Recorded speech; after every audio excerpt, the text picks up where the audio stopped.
दर्ज करा रहे हो तो आप आपराधिक मुकदमा आपके ऊपर दर्ज होगा इस कानूनों के अंदर, ऐसा ये सरकार लेके आ गई। तो इसके विरोध में और नई जो हमारी मांग है कि 4 लेबर कोड ये तो रद्द हो ही, सभी कच्चे कर्मचारियों को पक्का किया जाए और स्कीम वर्करों सहित आंगनबाड़ी, आशा, मिड डे मील, ग्रामीण सफाई कर्मचारी, इनको सबको 26,000 रुपये न्यूनतम वेतन के दायरे में लिया जाए, घोषित किया जाए। मनरेगा के अंदर जो है 600 रुपया दिहाड़ी, 200 दिन का काम इनको दिया जाए और सरकारी महकमों पे बेचने का जो निजीकरण का एक जो मुद्दा है उस पर रोक लगाई जाए। कर्मचारियों के पुरानी पेंशन का जो बहाली का मुद्दा है वो बहाल की जाए पुरानी पेंशन, और ठेका प्रथा बिल्कुल बंद की जाए। सरकारी महकमों में नए जो खाली पद पड़े हैं उनको भरा जाए। ऐसे सवालों को लेकर के हमारी 9 जुलाई की हड़ताल होने जा रही है। हड़ताल में कितने लोग शामिल होंगे?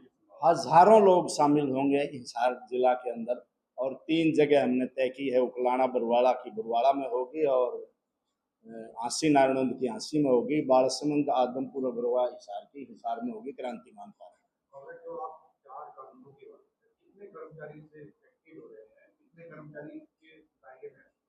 लाखों करोड़ों की संख्या में, करोड़ों की संख्या में जाएंगे, क्योंकि ये कोई सरकार अकेला सरकारी महकमों पे नहीं है, ये प्राइवेट उद्योग जो है उस पर भी है और सरकारी महकमों भी, मतलब एक किस्म से उन श्रम कानून से सरकार भी बरी है, प्राइवेट मालिक भी बरी है।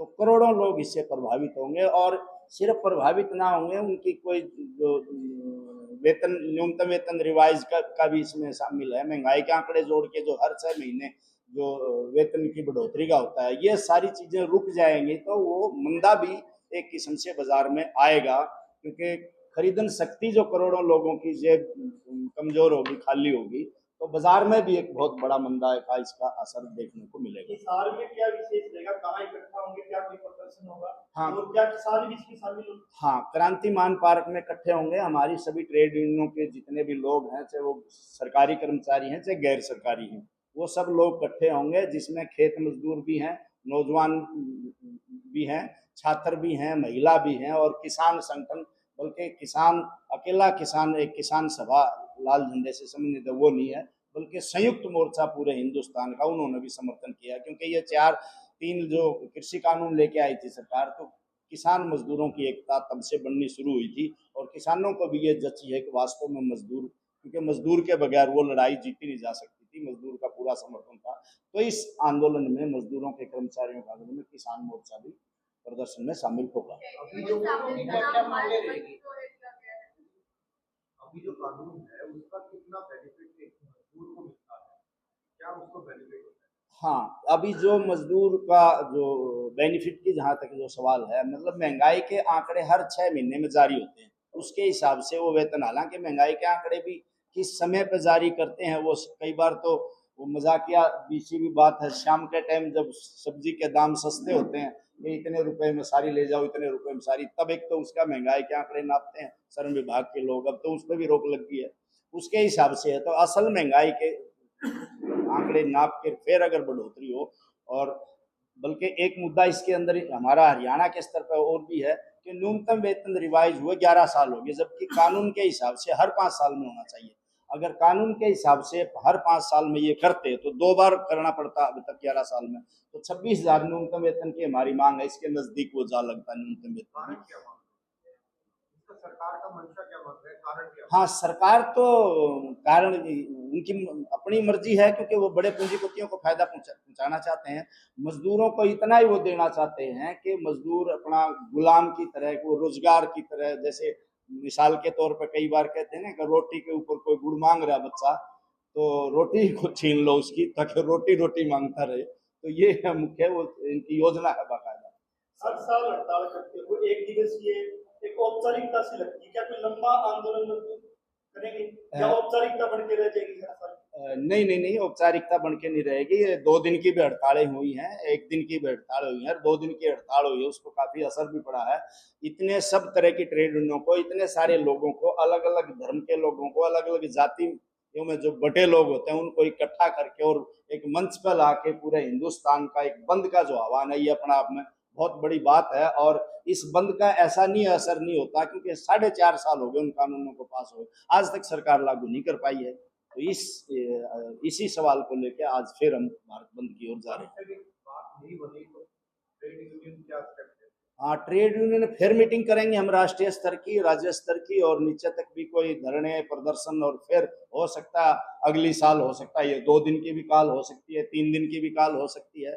तो ऐसा धीरे धीरे लोगों में प्रचार जा रहा है, संगठनों को समझ रहे हैं, इन कानूनों को समझ रहे हैं। बहुत सा ऐसा तबका है मजदूरों का जो अभी तक उन कानूनों के बारे में जानकारी नहीं है, और हमारी भी ताकत सब जगह पहुंच जाए वो संभव नहीं है। धीरे धीरे धीरे धीरे प्रयास कर रहे हैं सब तरह के लोगों को हम जागरूक करने का। जब इस प्रकार से हम प्रचार उनके दिमाग में बैठाने में कामयाब हो जाएंगे मजदूरों का, तो हो सकता है ये लंबा बंद भी होगा कभी न कभी।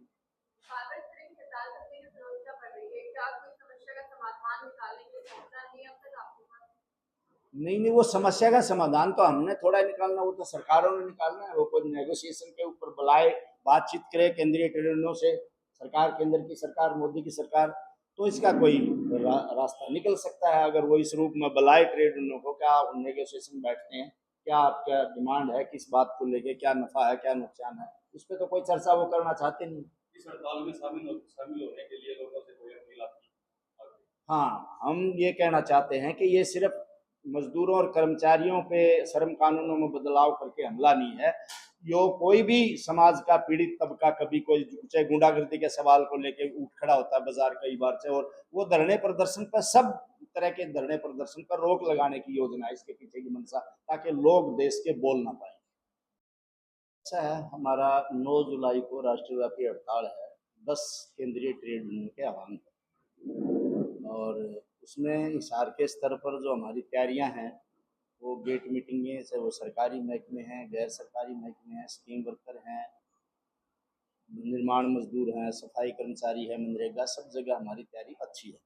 मुख्य जो सवाल है इसके अंदर, मुख्य जो मांग है, वो जो 29 श्रम कानूनों को बदल के और 4 लेबर कोड जो बनाए हैं, उसमें विशेष कर मतलब मजदूरों को मालिकों का एक तरफ से गुलाम बनाने की प्रक्रिया ये है।